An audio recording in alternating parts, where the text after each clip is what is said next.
Corrupt पर्सनको हैसियत वा करप्सनको मात्रा बारे जुन विधि अपनाइएको थियो त्यो नै मापदण्ड अहिले लागू गर्ने हो भने धेरै मानिसहरू जेल पर्छन् भन्ने कुराहरू पनि आएका छन्। एउटा स्टिङ अपरेसन थियो, एउटा अकाट्य विधि, अख्तियारकै पैसा लिएर आएर हैन अनि त्यो ट्रान्ज्याक्सनको बेलामा रङ्गे हात पक्राउ भनिन्थ्यो, त्यसलाई पनि कोर्टले इलिगल गरेछ भने यो संस्थागत कब्जाको विषय कति गहिरिएर आइसकेछ। यी भ्रष्टहरूले कोर्टलाई नै इन्फ्लुएन्स गरेर त्यो विधि चाहिँ अमान्य भनेर भन्दै आछ।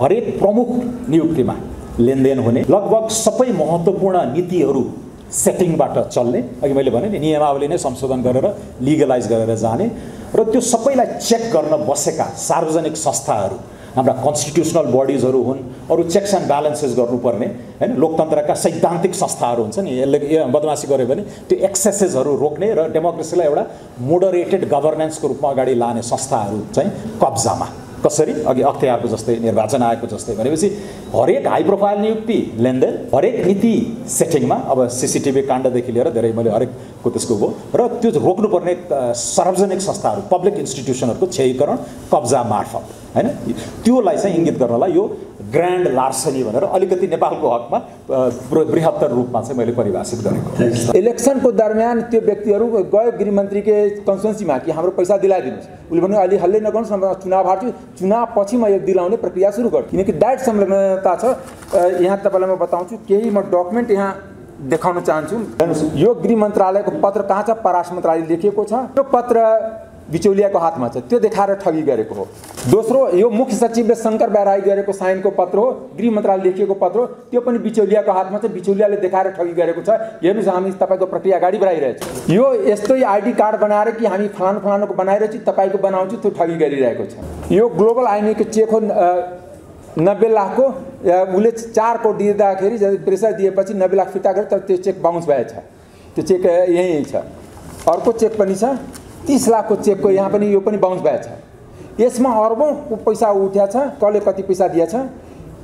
रामकुमार रेग्मीको ग्रुपले 1 करोड 2,50,000 रुपियाँ दिएको थियो। विराज पाण्डेले 20,000 दिएको थियो। डम्बर खत्रीले 15,50,000 दिएको थियो। यज्ञ ओलीले 20 लाख दिएको थियो। समीर लामछानेले 15 लाख दिएको थियो। गौतम गिरीले 20 लाख दिएको थियो। सुजल केसीले 25 लाख दिएको थियो। चन्द्र बहादुर खड्का 20 लाख दिएको थियो। यस्तै मैले यहाँ लिस्टै छ। यो मेरो डकुमेन्ट होइन, यो प्रहरीमा अपराध अनुसन्धानमा दिएको जाहेरीको कपी म यहाँ लिएर आएको छु। मैले देखेको बुझेको 1000 व्यक्तिको पैसा दुबईमा क्यापिटल फ्लाइटको थ्रु गएछ। सैकड़ौँ मान्छेको घर छ, उसँग गोल्डन भिसा छ, यहाँ ठुला घराना छ, त्यसमा पोलिटिसियन, हाइली ब्युरोक्रेट्स र बिजनेसम्यानको पैसा छ। 15-20 जना ब्रोकरलाई समातेर कारबाही गर्यो भने नेपालको इनेक्सस टुट्छ। यस्ता भ्रष्टाचारको जुन पेमेन्ट छ नेपालमा हुँदैन, त्यो बाहिर उसको ट्रान्जेक्सन हुन्छ। त्यसकारण नेपालको ब्याङ्किङ सिस्टम त्यसबाट छैन। त्यसै कारणले दुई थरीको करप्सन छ। एउटा करप्सन छ इभेन्ट बेसिस, एउटा करप्सन छ पोलिसी बेसिस। पोलिसी करप्सन डरलाग्दो छ। लास्ट टाइममै बिचौलियाले बजेट बनायो, अर्थमन्त्रीले पढिदियो र सर्वदलीय संसदीय समितिले त्यो चोख्याइदियो। किन कि सर्वदलीय भ्रष्टाचार थियो कि सीसीटीभीमा केही राम्रोसित देखिएन, त्यो चोख्याइएको हो। मैले संसदमा पनि भनेको थिएँ, त्यो समितिको संयोजक थियो हाम्रो लक्ष्मणलाल कर्ण, त्यही पाप लागेर उहाँको जमानत जफ्त भएको हो। जनताले तय गर्छन्। पम्फादेवी भनेको वास्तवमा पञ्चायतको पम्फादेवी भन्दा गणतन्त्रको पम्फादेवी बढी करप्ट छ। अब काण्डका आयाम र गाम्भीर्यबारे त सूर्यनाथजीले निलाम्बरजीले धेरै कुराहरू राखिसक्नुभयो। यो एकैचोटि यो साइमल्टेनियस ओभरल्यापिङ अफ क्राइम्स हैन, साइमल्टेनियस ओभरल्यापिङ अफ क्राइम्स यो महत्त्वपूर्ण छ।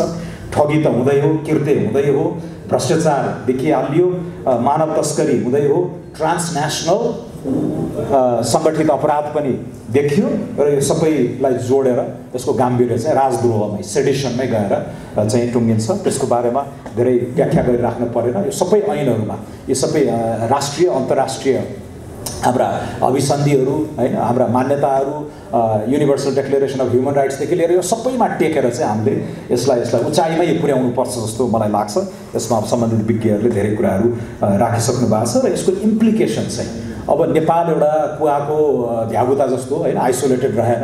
हाम्रो यत्रो 50, 60, 70 लाख चाहिँ नेपालीहरू टेम्पोरेरीली वा पर्मानेन्टली नै माइग्रेट गरिसक्नु भएको छ। नेपालबाट उब्जेको हैन, सिर्जित भएको यो काण्डको र अमेरिका पठाउने, अस्ट्रेलिया पठाउने, क्यानाडा पठाउने, बेलायत पठाउने भनेपछि त्यहाँ रहेका हाम्रा नेपाली अर्को जुन उल्लेख्य उपस्थिति छ हैन अमेरिकाको हकमा त अब 500,000 1 मिलियनकै सङ्ख्यामा होला अस्ट्रेलियामा पनि अहिले पछिल्लो समय एकदमै बढिराखेको छ युरोपमा त्यही छ त्यसै त्यहाँ बसेका नेपाली मूलका चाहिँ नागरिकहरू वा नेपाली नागरिक त अहिले नै राखिरहेका त्यहाँ टेम्पोरेरीली बसेका साथीहरूको लागि पनि यो असाध्यै यो डिग्निटीका कुराहरू सम्मानका कुराहरू भइहाल्यो अब राष्ट्रकै क्रेडिबिलिटीको विषय पनि यसमा आछ त्यसैले यसलाई सामसुम हुन दिन भएन मैले अस्ति एउटा ट्विट पनि गरेँ कान्तिपुरको एउटा हेडलाइन थियो 3 नेता बस्दै सामसुम पार्दै भन्ने खालको आशयको आर्टिकल थियो आज पनि देखिराखेका थियौँ अहिले हामी आउँदै पनि मिटिङहरू चलिरहेका छन् यसलाई सामसुम हुन दिन भएन भनेर चाहिँ मैले ट्विट गरेको थिएँ कि यो पुलिसको इन्भेस्टिगेसन विदाउट ड्युरेस अगाडि बढ्नु पर्यो र द वर्ल्ड सुड वाच भनेर राष्ट्रसङ्घकै महासचिवलाई पनि मेन्सन गरेर ट्विटरको सुविधा पनि हो ट्याग गरिदिएको अन्तर्राष्ट्रियकरण गर्यो यसले भनेर पनि प्रहार गर्यो अन्तर्राष्ट्रिय क्राइम नै हो अन्तर्राष्ट्रियकरण भइसकेको विषयलाई हामीले खालि अलिकति अलर्ट बनाइदिनको लागि यी कुराहरू राख्यौँ यसमा मैले यति मात्रै भनेको क्रेडिबिलिटी राष्ट्रकै क्रेडिबिलिटीको विषय भएको छ र हाम्रो यो डायस्पोरासँग पनि जोडिएको विषय इत्यादि भयो र मल्टिपल यो ओभरल्यापिङ क्राइम्सको विषयमा हुनाले यसलाई सामसुम हुन दिन भएन नम्बर 2 यो करप्सनकै स्वरूप अहिले कुनै एकदमै करप्ट व्यक्ति भनेर समाजमा चिनिएको पात्रले पनि आएर हाक्काहाकीलाई प्रमाणित गर्न त मलाई जेल हाल भनेर चुनौती दिन सक्ने अवस्था कसरी आयो हैन पुरानो करप्सनको विधि थियो गएर नगद ट्रान्सफर गरिन्थ्यो होला तक्यामुनि राखिन्थ्यो होला चाहिँ अथवा खाडाले गाडेर राखिन्थ्यो होला सूचना उपयुक्त सूचना सुराकीको भरमा गएर उत्खनन गरेर प्रमाणित गर्न सकिन्थ्यो होला बिस्तारै अब हाम्रो इकोनोमी सोफिस्टिकेटेड हुँदै गएपछि अब अहिले सेयरका कुराहरू आउन थाले हाक्काहाक्की क्यासको ट्रान्ज्याक्सन नहुने फलानो को नाममा सेयरहरू राखिदिने इत्यादि हैन मलाई 1.5 वर्ष अगाडि एकजना अहिले राम्रै ठाउँमा पुगेका एउटा सार्वजनिक व्यक्तिले एउटा कुनै घरानाको एउटा सदस्यको बारेमा 14-15 वटा उसको चाहिँ कम्पनी रजिस्ट्रार कार्यालयमा कुन कम्पनीमा सेयरहरू छन् भनेर त्यो लगत नै लिएर आएर देखाएका पनि थिए भनेपछि त्यो अलिकति सोफिस्टिकेसन भयो गत मङ्सिर 4 को चुनाव अगाडि एउटा प्रतिष्ठित सम्पादकले नै आफ्नो अनलाइनमा लेख्नुभयो हैन टिकट पाए बापत फलानोको नाममा यति रोपनी जग्गा पास छ यो के लुक एट द एभोल्युसन हैन यो स्वरूप के भनेपछि हाक्काहाकी आउँथ्यो भ्रष्ट व्यक्तिहरू मलाई प्रमाणित गर्न त भन्न सक्ने अवस्था किन आइराखेको छ भनेपछि we have to catch up legally पनि इत्यादि यो कुराहरूले पनि क्याच अप गर्नु पर्यो र पछिल्लो समयमा त यो क्यास पनि रिस्की भयो सेयर पनि अब कम्पनी रजिस्ट्रारबाट चुइएला अब हिरा र सुनमा गयो अरे back to good old days सुन र हिरा भयो त ट्रेसेबिलिटी भएन नि कागज छैन पेपरवर्क छैन बैंकमा राखेको छैन तर मूल्य त छ हैन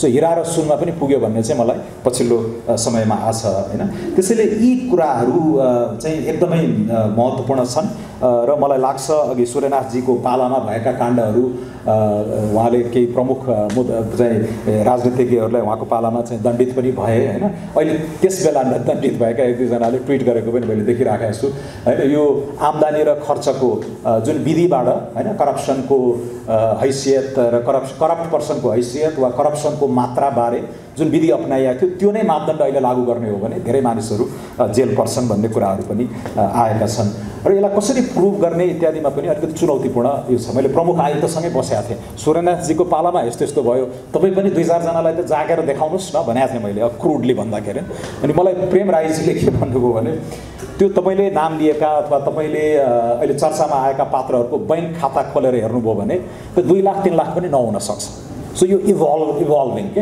हैन त्यसैले हाक्काहाक्की आएर ल प्रमाणित गर मलाई जेल छोड ठोक्न त भन्न सक्ने अवस्थामा यस्ता महाभ्रष्टहरू हुन सक्ने यो किन हाम्रो यो लिगल सिस्टमले क्याचअप गर्न सकेन हैन सो यो कुराहरू चाहिँ एकदमै महत्त्वपूर्ण छ र आगामी सुधारका कुराहरू गर्दाखेरि यसमा हामीले ठुलै भूमिका खेल्नुपर्ने हुन्छ एउटा स्टिङ अपरेसन थियो एउटा अकाट्य विधि अख्तियारकै पैसा लिएर आएर हैन अनि त्यो ट्रान्ज्याक्सनको बेलामा रङ्गे हात पक्राउ भनिन्थ्यो त्यसलाई पनि कोर्टले इलिगल गरेछ भने यो संस्थागत कब्जाको विषय कति गहिरिएर आइसकेछ यी भ्रष्टहरूले कोर्टलाई नै इन्फ्लुएन्स गरेर त्यो विधि चाहिँ अमान्य भनेर भन्दै आछ अनि मैले के गर्ने त अब भन्दाखेरि यदि शङ्का लाग्यो कसैलाई अख्तियारसँग अनुमति ल्याएर आफ्नै 10-20 लाख कतै रेड गरेर लिएर आएर हैन अख्तियारको स्वीकृतिमा अनि स्टिङ अपरेसन कसले गर्छ त्यो लफडा त्यो हैरानीतिर त्यो झन्झटतिर कसैले पनि गर्दैन भनेपछि यो हामीले क्लिन अप यो चोख्याउने कामतिर होल रेजिम नै करप्सन फ्रेन्डली बनाइरहेका छौँ कि भन्ने प्रश्न एकदमै टड्कारो रूपमा आइराखेको छ तेस्रो चाहिँ संस्थागत रिफर्मकै कुरा हो अहिलेको अख्तियारले हामीले सोचेको जस्तो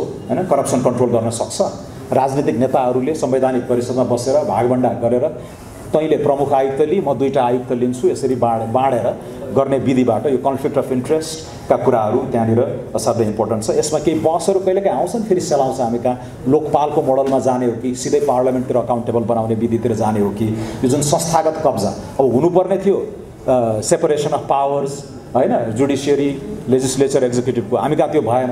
अब चिफ जस्टिसकै चोलेन्द्रको टाइममा त्यत्रो काण्डहरू हामीले देख्यौँ होइन, यो ब्लड हुन थाल्यो कि। त्यसैले के हो त उपचार, यसको उन्नत चाहिँ अर्को एक्सन के हुन सक्छ भन्ने कुराहरू हामीले हेर्नुपर्ने हुन्छ। र अहिले अघि करप्सनकै स्वरूपमा पनि अहिले हुँदा अब करप्सनलाई लिगलाइज गरेरै गर्ने पनि देखियो। त्यो अब हिरा सुनको मैले टुङ्ग्याएँ, एउटा अर्को नियमावलीहरू बकाइदा संशोधन गरेरै गर्ने होइन। सार्वजनिक खरिद नियमावली चैतमा संशोधन गरेछ, 12औं संशोधन, असारमा आएर 13औं संशोधन गरेछ, बकाइदा लिगल्ली एकदमै मेटिक्युलस तरिकाले करप्सन गर्ने ताकि कोही नफस्ने त्यो खालको चाहिँ देखिराखेको छ।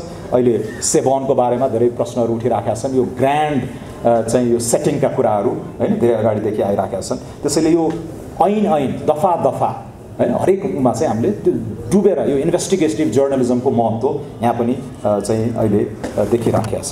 1.5 मिनट बाँकी छ, म अलिकति अब यो सबै कुराहरू होइन यो काण्डका आयामहरूबारे करप्सनकै स्वरूपहरूबारे we need to catch up र इन्स्टिट्युसनल रिफर्म्समा नयाँ सिराबाटै बहस सुरु पर्ने भएको छ, किनकि भ्रष्टहरू are on average much more smarter and intelligent than the rest of अस।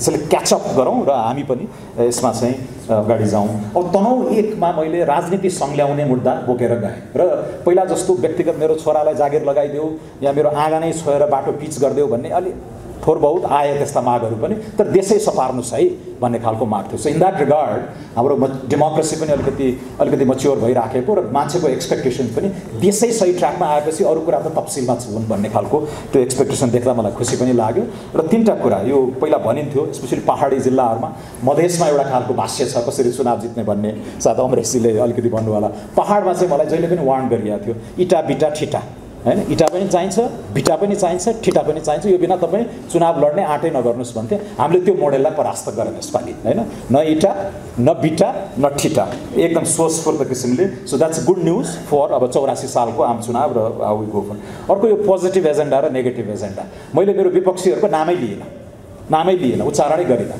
होइन। अर्कोपट्टि प्योरली नेगेटिभ, मेरो 10 वर्षको छोराको पनि नागरिकता खै भन्नेसम्मका प्रश्नहरू आए होइन।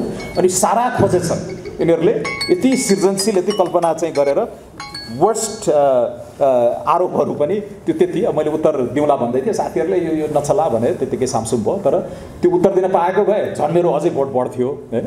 तर ती कुराहरू, त्यो पोजिटिभ र नेगेटिभका कुराहरू र जुन हत्खण्डाहरू होइन, अहिलेको जमानामा 4-4जना प्रधानमन्त्रीहरू हेलिकप्टरमा उत्रेर आएर चक्लेट बाँडा जस्तो मन्त्री बाँड्दैको what planet do they live on भन्ने कुरा चाहिँ जनताले देखाइदिए क्या। जहाँ उत्रिएको थिएँ त्यहाँ 1700 भोट खसेकोमा कति मेरो 1100 भोट आएको छ होइन। जहाँ साडी बाँडे त्यहाँ मेरो भोट बढेको छ होइन। भनेपछि यो एउटा रियाक्सन थियो, यो चाहिँ यो इट्स भेरी एक्साइटिङ। यो चाहिँ मलाई लाग्छ यसले धेरै लेसनहरू दिएको छ, धेरै एकैचोटि यो सन्देशहरू धेरै कुराहरूको दिएको छ। र अर्को डायस्पोरा र सूचना प्रविधिको पनि महत्त्व यसपालि तनहुँमा देखियो र यो पनि good news for improving Nepal's democratic health. किन डायस्पोरा जति सशक्त बनाऊ, अब ऐन नै लिएर आएर त्यो भोटिङ राइट नै दिनेतिर हामी गयौँ भने यो एकै झट्कामा क्लिनअप हुने पनि मैले देखिराखेको छु। आइसिटीका कुराहरू र अल्टरनेटिभ मिडियाको यसको चाहिँ यो 2 एज्ड के डबल एज स्वord जस्तो छ होइन। अब पहिला अहिलेको म 12 दिनको क्याम्पेनिङमा लगभग युनिभर्सली रेकग्नाइज्ड भएँ तनहुँ जस्तो असाध्यै विकट टेरेन भएको ठाउँमा। त्यही प्रकृतिको राजनीति 48 सालदेखि मैले सबै हेरिराखेको छु। 48 सालमा सायद यो खालको जनसम्पर्क, फेसियल रेकग्निसन, नेम रेकग्निसनको लागि सायद 15 वर्षको राजनीतिक लगानी चाहिन्थ्यो होला क्या होइन। मैले 12 दिनमा त्यो गरेँ, कारण आइटी होइन, आइटी र यो अल्टरनेटिभ मिडियाको रिच। त्यसैले यसले अब यसका नेगेटिभ डिसइन्फर्मेसन मिसइन्फर्मेसनका कुराहरू पनि छन्, त्यसलाई कसरी टेम गर्ने कुराहरू त छँदैछन्। तर यो सोझै राजनीतिज्ञ भोटरसँगै जोडिने र यो राजनीतिक कार्यकर्ताहरूको एउटा भद्दा पङ्क्ति जो बिचौलियाको रूपमा काम गर्न बाध्य बनाइएको छ, त्यसलाई हामीले वाइप आउटै गर्न सक्ने सामर्थ्य पनि राख्यौँ। सो एकदमै ट्रान्सफर्मेटिभ कुराहरू पनि यहाँ भएका छन् र मलाई लाग्छ यो लेनिनले भनेर रहेछन् होइन, there are decades when nothing happens and then there are weeks when decades happen भनेर रहेछ रुसी क्रान्तिमा। मलाई लाग्छ यो चैत 15मा मैले नेपाली कङ्ग्रेसबाट नैतिक विद्रोह गरेर निस्केँ। यो अक्षम गिरोह र ग्रान्ड लार्सेनीको मुद्दा चाहिँ उठाएर मैले विद्रोह गरेँ। चैत 17 गते मैले राष्ट्रिय स्वतन्त्र पार्टी, अब म कम्युनिस्टै बन्न नसक्ने भावनाले एउटा वैकल्पिक लोकतान्त्रिक दल नै खोजीमा म राष्ट्रिय स्वतन्त्र पार्टीमा गएँ।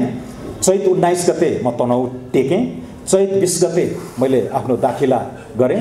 2 दिन निर्वाचन आयोगले समय लियो यो दाबी विरोध इत्यादि बारे। चैत 24 गते म मैदानमा उत्रेँ। वैशाख 7 सम्म मैले क्याम्पेन गरेँ। घर दैलो 42वटै वडामा पुगेँ। सकेसम्म बस्तीहरू त्यहाँका तनहुँका आदरणीय बुवा आमा दाजुभाइ दिदीबहिनी सबैका पुगेसम्म आफ्नो सन्देश लिएर पोजिटिभ क्याम्पेन लिएर चाहिँ म पुगेँ। वैशाख 7 देखि मौन अवधि सुरु भयो। धेरै चलखेल त्यही पिरियडमा गरेँ तर काम लागेन। वैशाख 10 गते मतदान भयो। वैशाख 12 गते नतिजा आयो। वैशाख 15 गते आएर मैले सांसदको शपथ ग्रहण गरेँ हैन। चैत 15 देखि वैशाख 15 को बिचमा यो एउटा जुन एउटा अनुभव हासिल गरियो नि, यो मेरो विचारमा करप्सन, गुड गभर्नेन्स, इकोनोमिक चाहिँ रिफर्म्सहरुको यो सबैको लागि एउटा टर्निङ पोइन्ट होस् भन्ने मेरो चाहना पनि छ। अब बाँकी क्वेसनहरु पछि आउलान्। अहिलेलाई मैले यति एउटा प्रश्न मेरो तपाई माइक सुन्नु अगाडि यो आजको छलफलको केन्द्रबिन्दुमा रहेको र तपाईबाट आएको शब्द 2 शब्द ग्रान्ड लार्सनी परिभाषित गरिदिनुस् न बस्नु अगाडि। अब यो डिक्सनरी मिनिङ चाहिँ अब ठगीसँगै सम्बन्धित हो। महाठगी सुशीलजीले पनि भन्नुभयो हैन। तर मैले इंगित गर्न खोजेको छ यो करप्सन कहिलेकाहीँ यो एउटै शब्द महत्त्वपूर्ण आफैमा होला तर यसलाई दोहोर्याउँदा त्यो महत्त्वहीन बन्दो रहेछ। अंग्रेजीमा हामी क्लिशे भन्छौं नि। So everybody talks about corruption.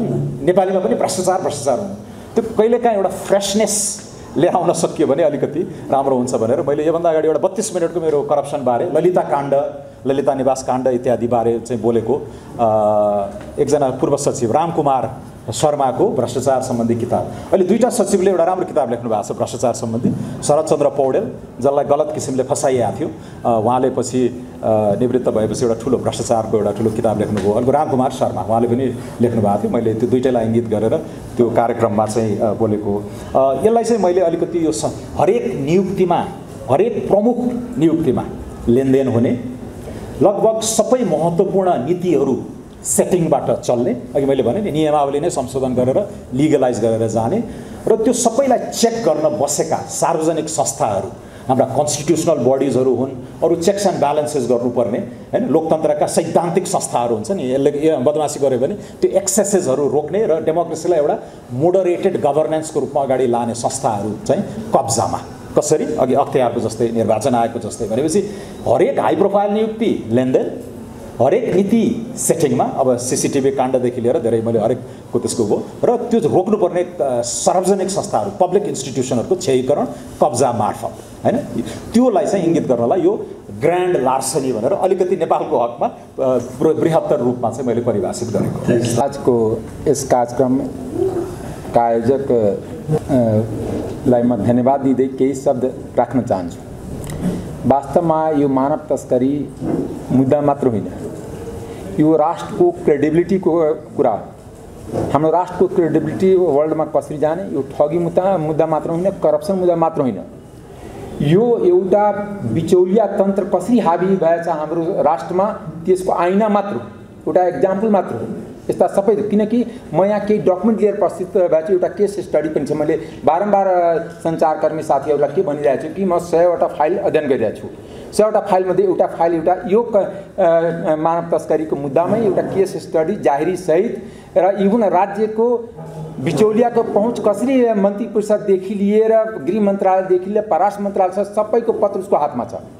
त्यो पत्र देखाउँदै ठगी गरेको छ। इभन नकली आइडी कार्ड बनाएर ठगी गरिरहेछ। त्यसकारण मैले एउटा केस स्टडी पनि भन्न चाहन्छु।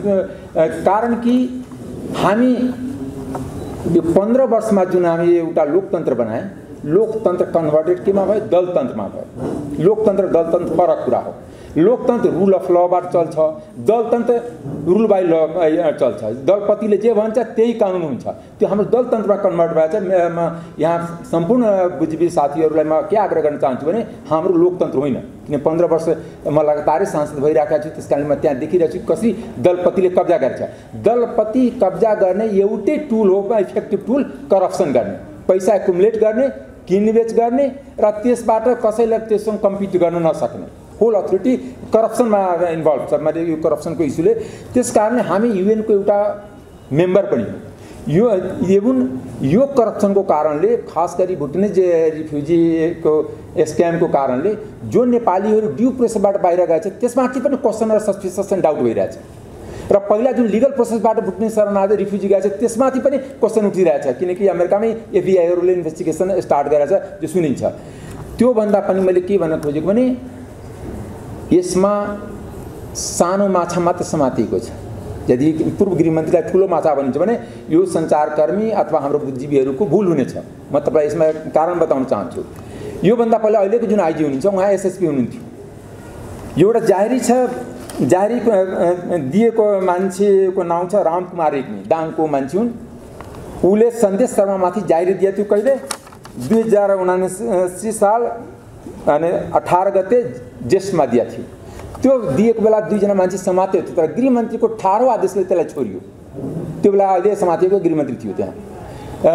त्यो बेला एसएसपी उहाँ नै हुनुहुन्थ्यो अहिलेको आइजी। दोस्रो कुरा मैले के भन्छु भने यसले कसरी पैसा लिएछ प्रोसेसिङको लागि सबैसँग पहिला 5 लाखको दरले लिन्थ्यो। यहाँ पैसाको सबै दिएछ, उसको व्हाट्सएप मेसेज पनि मैले सबै स्क्यान गरेर ल्याएको छु। इभन बढी प्रेसर दिएपछि इलेक्सनको दरमियान त्यो व्यक्तिहरू गयो गृहमन्त्रीकै कन्स्टिट्युन्सीमा कि हाम्रो पैसा दिलाइदिनुहोस्। उसले भन्यो अलि हल्लै नगर्नुहोस्, म चुनाव हार्छु, चुनाव पछि म यो दिलाउने प्रक्रिया सुरु गर्छु किनकि डाइरेक्ट संलग्नता छ। यहाँ तपाईँलाई म बताउँछु केही म डकुमेन्ट यहाँ देखाउन चाहन्छु। हेर्नुहोस् यो गृह मन्त्रालयको पत्र कहाँ छ? परराष्ट्र मन्त्रालयले लेखेको छ। त्यो पत्र बिचौलियाको हातमा छ, त्यो देखाएर ठगी गरेको हो। दोस्रो यो मुख्य सचिवले शङ्कर बेराई गरेको साइनको पत्र हो, गृह मन्त्रालयले लेखेको पत्र हो, त्यो पनि बिचौलियाको हातमा छ। बिचौलियाले देखाएर ठगी गरेको छ। हेर्नुहोस् हामी तपाईँको प्रक्रिया अगाडि बढाइरहेछौँ। यो यस्तै आइडी कार्ड बनाएर कि हामी फलानु फलानुको बनाइरहेछु तपाईँको बनाउँछु त्यो ठगी गरिरहेको छ। यो ग्लोबल आइमीको चेक हो 90 लाखको। उसले 4 करोड दिँदाखेरि प्रेसर दिएपछि 90 लाख फिर्ता गर्यो तर त्यो चेक बााउन्स भएछ। त्यो चेक यहीँ छ। अर्को चेक पनि छ 30 लाखको चेकको, यहाँ पनि यो पनि बााउन्स भएछ। यसमा अरबौँको पैसा उठ्या छ र यहाँ मैले एउटा केस स्टडीको लागि ल्याएको छु कि कसले कति पैसा दिएछ। रामकुमार रेग्मीको ग्रुपले 1 करोड 2,50,000 रुपियाँ दिएको थियो। विराज पाण्डेले 20,000 दिएको थियो। डम्बर खत्रीले 15,50,000 दिएको थियो। यज्ञ ओलीले 20 लाख दिएको थियो। समीर लामछानेले 15 लाख दिएको थियो। गौतम गिरीले 20 लाख दिएको थियो। सुजल केसीले 25 लाख दिएको थियो। चन्द्र बहादुर खड्का 20 लाख दिएको थियो। यस्तै मैले यहाँ लिस्टे छ। यो मेरो डकुमेन्ट होइन, यो प्रहरीमा अपराध अनुसन्धानमा दिएको जाहेरीको कपी म यहाँ लिएर आएको छु। यो 15 वर्षमा हाम्रो राज्य कसरी अगाडि बढ्यो त्यसको म एउटा खाका तपाईँहरूको सामने बताउँछु। पहिला कुनै पनि रेगुलेटरी बडी हो, चाहे क्यानको डिजी होस्, क्याब भनेको civil aviation authority of Nepal, त्यसको नागरिक उड्डयन प्राधिकरणको डिजी आजकल बिचौलियाले नियुक्ति गर्छ, मन्त्री प्रधानमन्त्रीले नियुक्ति गर्दैन। अहिले कुनै पनि डिजी सचिव रेगुलेटरी चाहे सम्पत्ति शुद्धिकरणको डिजी होस्, चाहे राजस्व अनुसन्धानको डिजी होस्, त्यो तिनीहरू नियुक्तिको लागि कहाँ जान्छ? बिचौलियाको यहाँ जान्छ। त्यसले पैसा बास्केट फन्ड बनाएको छ, हुन्छ दिन्छ। त्यो तिनटै यहाँ एउटा मेजर करप्सनको टुल के हो भने अरू कन्ट्रीमा गभर्मेन्ट रुलिङ पार्टीले करप्सन गर्छ, अपोजिसनले हल्ला गर्छ। यहाँ अल पार्टी करप्सन छ, अल पार्टी कन्सेन्सस करप्सन छ। This is the new terminology in Nepal only. र दोस्रो कुरा के छ भने यहाँ करप्सनको विभिन्न रूप छ, जुन केही रूप उहाँले भन्नुभएको छ हाम्रो पूर्व वक्ता माननीय डाक्टर स्वर्णिम बाग्लेले। म त्यसमा केही थप दिन चाहन्छु, त्यसमा केही एडिसन गर्न चाहन्छु। उहाँ सेयर मात्र कुरा भन्नुहुन्छ। मैले देखेको बुझेको 1000 व्यक्तिको पैसा दुबईमा क्यापिटल फ्लाइटको थ्रु गएछ। सैकड़ों मान्छेको घर छ, उसँग गोल्डन भिसा छ, यहाँ ठुला घराना छ, त्यसमा पोलिटिसियन, हाइली ब्युरोक्रेट्स र बिजनेसम्यानको पैसा छ। 15-20 जना ब्रोकरलाई समातेर कारबाही गर्यो भने नेपालको इनेक्सस टुट्छ।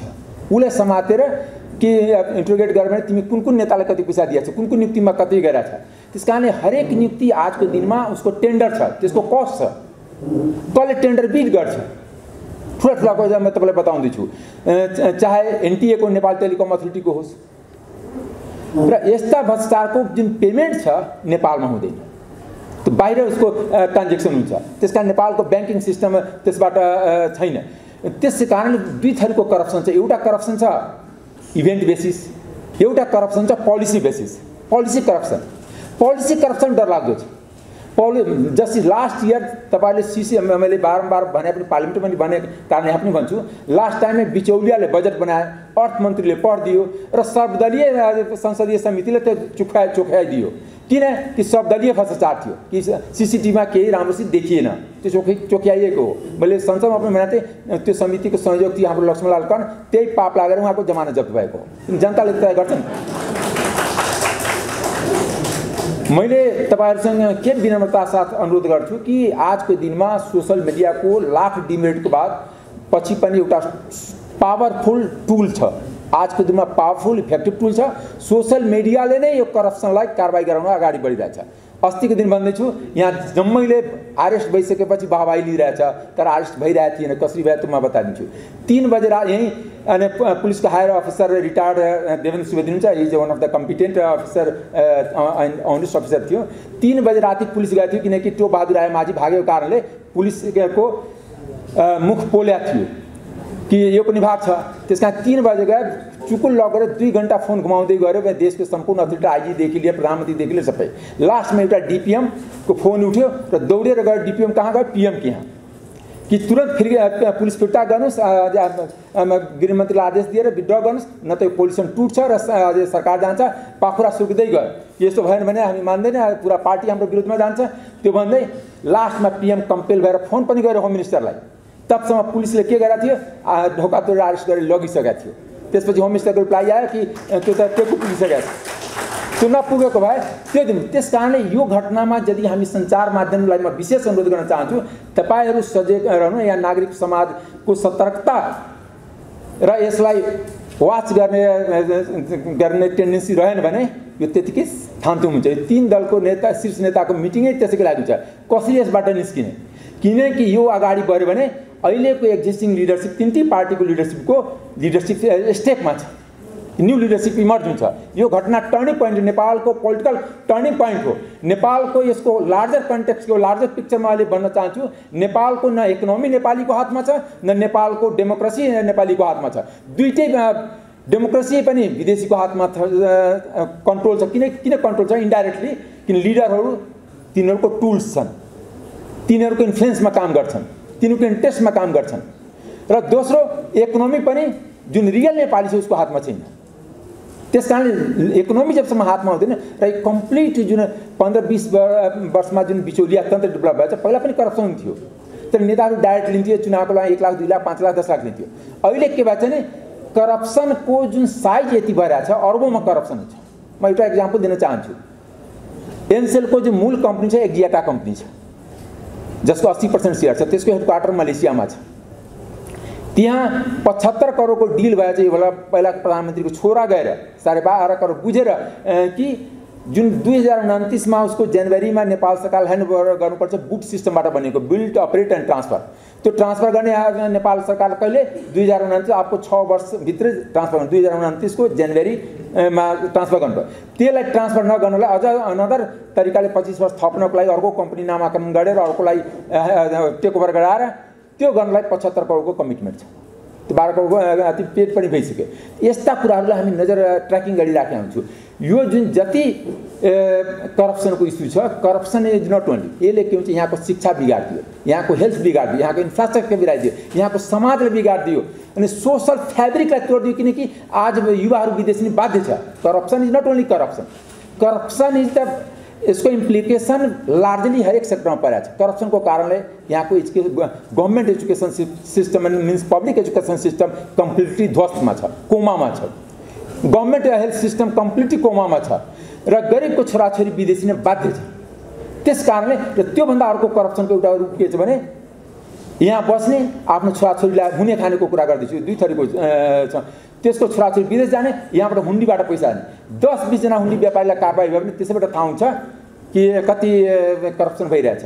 त मैले यो खास गरी म यो मेन पोइन्टमा आउन चाहन्छु। नक्कली शरणार्थीको इस्युमा राज्यको जसको काम रुल अफ ल कायम गर्ने होम मिनिस्ट्री त्यही इन्भल्भ छ, जसको प्राइम मिनिस्टर अफिस इन्भल्भ छ, जसको काम देशमा गभर्नेन्स गर्ने, डेभलपमेन्ट गर्ने र देशलाई अरू देशमा चिनाउने एउटा प्रोग्रेसिभको माध्यमबाट, एउटा कम्पिटेन्ट देशको मार्फत, एउटा डेभलप देशको मार्फत र त्यहाँ पनि भएको छ, किनकि यसमा तलदेखि माथि इन्भल्भ छ।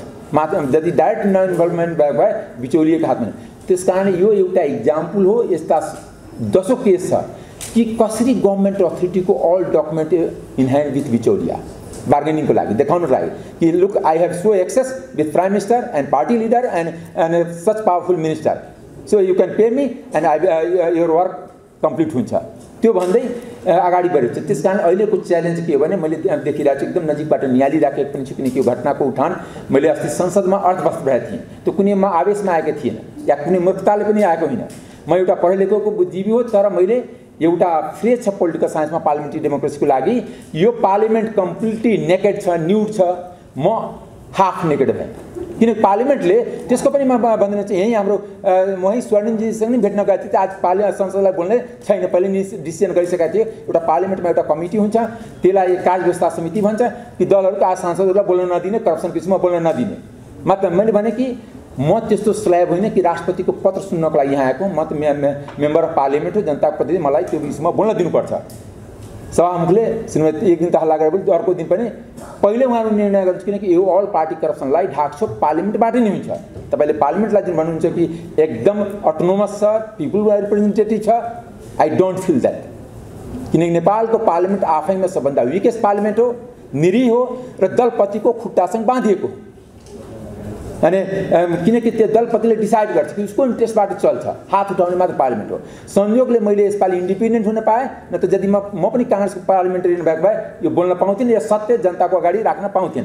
दोस्रो क्रममा आफ्नो पर्सनल कन्टेक्स्टमा पनि भन्न चाहन्छु कि हिजो कमरेड सिंह मैले भनिसकेको छु कि नोमिनेसन जुन 2079 को यसपालिको मेम्बर अफ पार्लिमेन्टको रूपमा मैले प्रतिनिधि सभाको सदस्यको रूपमा नोमिनेसन दिँदाखेरि त्योभन्दाको पहिला अमरेश सिंह मरिसकेका छ। त्यसको श्राद्ध पनि तपाईँहरू हिन्दू मेथडबाट गर्दा हुन्छ। तर त्यो पहिला अमरेश सिंहको खुबी के थियो, यो स्टेट क्राफ्टलाई म नजिकबाट निहालिएको छु, देखेको छु कि how much foreign intervention in Nepal, how much leaders are corrupt as well as loyal to the foreigners, not loyal to the people and country. त्यो मैले त्यो बुझाएको छु। त्यसको त्यस कारण बिस्तारै त्यसलाई म पिपुलमा यसलाई लग्न खोजेकै हो, किनकि बाँकी जीवन देश र जनताप्रति म समर्पित गरेको छु। चाहे एक दिन बाँचौँ, एक मिनट बाँचौँ, चाहे 10 वर्ष बाँचौँ। त्यस कारणले मैले यसको केही पाटो बिस्तारै अध्ययन गर्दै विथ डकुमेन्ट, जस्तै आज म डकुमेन्ट समेत लिएर आएको छु, त्यस्तै म हरेक केसको स्टडी के दुबईमा कतिजना घर छ, कतिजनाले 5 इयर्सको गोल्डन भिसा लिएछ। 5 इयर्सको गोल्डन भिसाको मतलब के हुन्छ भने 5 वर्षमा ऊ हजारौँचोटि लाखौँचोटि जान पाउँछ। त्यसको शर्त के छ भने $25,000 त्यहाँ इन्भेस्टमेन्ट हुनुपर्छ। त्यहाँ त्यो 2019 त्यो एक्सचेन्ज भएको। पहिला के थियो, फ्ल्याट किन्न पाउँथ्यो दुबईमा, अहिले विल्ला पनि किन्न पाउँछ, ल्यान्ड सहित किन्न पाउँछ। त्यो पनि त्यो बेला एमेन्डमेन्ट भयो। त्यस कारणले हाम्रो जुन करप्सनको डेस्टिनेसन आजको दिनमा सिङ्गापुर छ, कम्बोडिया छ, इभन समहाउ लाओस छ, दुबई छ, कुछ अफसोर कन्ट्रीहरू छन्, ब्याङ्कक छ। यहाँ ट्रान्जेक्सन छ। जुन बिचौलियाहरूको अफिस यिनीहरूमा छ, तपाईँले जुन मेजर बिचौलियाहरू जति चिन्छ, म त चिन्छु 10-20जना बिचौलिया नाम चाहिँ, तर पर्सनली नाम लिन गाह्रो छ। किनकि सत्ताको नजिकबाट मैले निहालेँ। म सत्तामा कहिले पनि गएन, म कहिले पनि लाभको पदमा गएको छैन। मैले बारम्बार जुन मलाई एकजना अहिलेको गणतन्त्रको पम्फा देवीले एकजना उभ्याएर मेरो विरुद्धमा एप्लिकेसन दिलाउनु, म भोलि आफै अख्तियार प्रमुखको निवेदन दिएर कि मेरो सम्पत्तिको छानबिन होस् र त्यसलाई पब्लिक गरियोस्। किनकि म हरेक साल आफ्नो सम्पत्ति त पार्लिमेन्ट सेक्रेटरिएटमा बुझाइराखेको हुन्छु। म लगातार सांसद छु। मेरो पद सार्वजनिक पद हो, तर लाभको पद होइन। सांसद लाभको, म ल मेकर हो, ल मेकरको पद सार्वजनिक पद हुन्छ, पब्लिक पोस्ट हो, नट बेनिफिसियल पोस्ट हो। किन मैले कुनै एचपिटीमा साइन गरेको छैन, कसैलाई ठेकापट्टा या लेनदेनमा त हाम्रो त्यो संलग्नता हुँदैन नि। त्यस कारणले मेरो डिसिजनबाट कुनै पनि नेपाल र नेपालीको हार्म अहिलेसम्म भए पनि छैन। त्यस कारण लास्टमा मैले के भन्न चाहन्छु भने हाम्रो धेरै इस्यु छन्, तर आजको इस्युको मल्टिपल इम्प्लिकेसन छ। यसलाई यो जुन अगस्त ग्यादरिङ छ, यहाँ आफ्नो अनि फिल्डको सबै पर्टिनेन्ट पिपुल आउनुभएको छ। त्यस कारणले मैले तपाईँहरूसँग के हुन्छ, यो पर्टिनेन्ट इस्युमा तपाईँहरूले यदि सजग भए, खास गरी सञ्चार माध्यमसँग मेरो विशेष आग्रह छ कि तपाईँहरू लेखिरह्यो भने जति समाते त्यसलाई कारबाही छ, यदि लेख्ने भने बोल्न छोड्यो भने जो समाते छ त्यसलाई गोलमटोल गरेर 2-4 जना कर्मचारीलाई फसाएर यो केस उन्मुक्ति हुन खोज्दैछ। त्यो मैले एकदम नजिकबाट बुझिरहेको छु। मैले त्यस कारणले, किनकि यसको जर धेरै छ, तर यसले हाम्रो राष्ट्रको विजत गरेछ, हाम्रो राष्ट्रको क्रेडिबिलिटी कस्तो गरेछ। हरेक साल हाम्रो पासपोर्टको र्याङ्किङ तल झरिरहेछ, त्यो र्याङ्किङ पनि हेर्नुहोस्। पासपोर्टको र्याङ्किङ झर्ने कारणले जुन अनअराइभल भिसा हुन्छ त्यसको नम्बर अफ कन्ट्रीको सङ्ख्या पनि घट्दै जान्छ। अनि त्यस कारणले हाम्रो कन्ट्रीको क्रेडिबिलिटी, हाम्रो पिपुलको फेथ स्टेकमा छ र कन्ट्रीको डेभलपमेन्ट कम्प्लिटली लकडाउन छ। यो सबैलाई खोल्नको लागि यो एउटा डिपार्चर हुनसक्छ, यो एउटा टर्निङ पोइन्ट हुनसक्छ। यो टर्निङ पोइन्टमा तपाईँहरूको मार्फत सम्पूर्ण नेपालीलाई आह्वान गर्न चाहन्छु कि हामी सबै एकजुट हौँ र सदनबाट यसको छनौट, सदनको मार्फत यसमा न्याय हुँदैन। यसको लागि नागरिक समाज सडकमै आउनुपर्छ। जब जब ठुलो काण्डको भ्रष्टाचारको कारबाहीको लागि सडक नै अन्तिम शक्ति हुन्छ, जनता नै अन्तिम शक्ति हुन्छ, सदन त्यसको लागि इफेक्टिभ टुल हुँदैन। म एउटा पार्लिमेन्टको सदस्यको हिसाबले पनि भन्छु कि त्यो पार्लिमेन्टबाट प्रेसर पढेर यो छानबिन अगाडि बढ्छ या कम्प्लिट एन्डसम्म जान्छ, यो मलाई लाग्दैन। This is the very factual things. अनि त्यस किनकि 3 पार्टी त बोल्दैन, बोल्ने भए त्यसलाई रोक हुन्छ। अस्ति सुनिल शर्मालाई बोल्यो, चिफ भोलिपल्ट त रमेश लेखकले त्यसलाई थ्रेट गरेको, तिमी किन बोल्यो बाहिर गएर? म तपाईँलाई बताउँछु, तपाईँ सुनिल शर्मालाई इन्टरभ्यू लिएर सोद्धा हुन्छ। अनि त्यस कारण यस्तो जुन हुन्छ, त्यस कारण जुन मेरो विचारले, तर आज मैले पम्फादेवी भनेको वास्तवमा पञ्चायतको पम्फादेवी भन्दा गणतन्त्रको पम्फादेवी बढी करप्ट छ। मैले त्यो गीत पनि गाएँ, 46 सालको सडक आन्दोलनले भाग लिएको थिएँ। त्यसमा एउटा कुनै वामपन्थीले गीत गाएको थियो, पम्फादेवी ठकुरीको स्विस ब्याङ्कको पैसा नेपाललाई लगाइदियो र सामन्तीको छाला घाममा सुखाइदियो, यो नारा लागेको थियो। अब हामी त्यो बेला कलेज पढ्थ्यौँ। अब बहुदलको लागि हामी 46 सालमा आन्दोलन गरेको मान्छे तपाईँको आगे पछि त्यो बेला पनि चुनावमा गएको थिएँ। जस्तै 63 रामनेशले लेखेका थिए नि, गाउँ गाउँबाट उठ, बस्ती बस्तीबाट उठ, फेर देशको मुहार। त्यस्तै अहिले गाउँ गाउँ बस्तीबाट उठेर यदि भ्रष्टाचारको विरुद्धमा उभिने बेला छ। भ्रष्टाचारी जोसुकै हुन्छ त्यसलाई कारबाहीको दायरामा ल्याउनुपर्छ। भ्रष्टाचारी न लिङ्ग हुन्छ, न जात हुन्छ, न धर्म हुन्छ, न उसको कुनै पार्टी हुन्छ। यदि कुनै समुदायको नाउँमा, लिङ्गको नाउँमा, जातको नाउँमा, धर्मको नाउँमा, पार्टीको नाउँमा बचाउन खोजिन्छ भने नेपाल र नेपालीको अस्तित्व रहँदैन। यति भन्दा म 2 शब्द अन्त गर्छु। धन्यवाद। जय राष्ट्र।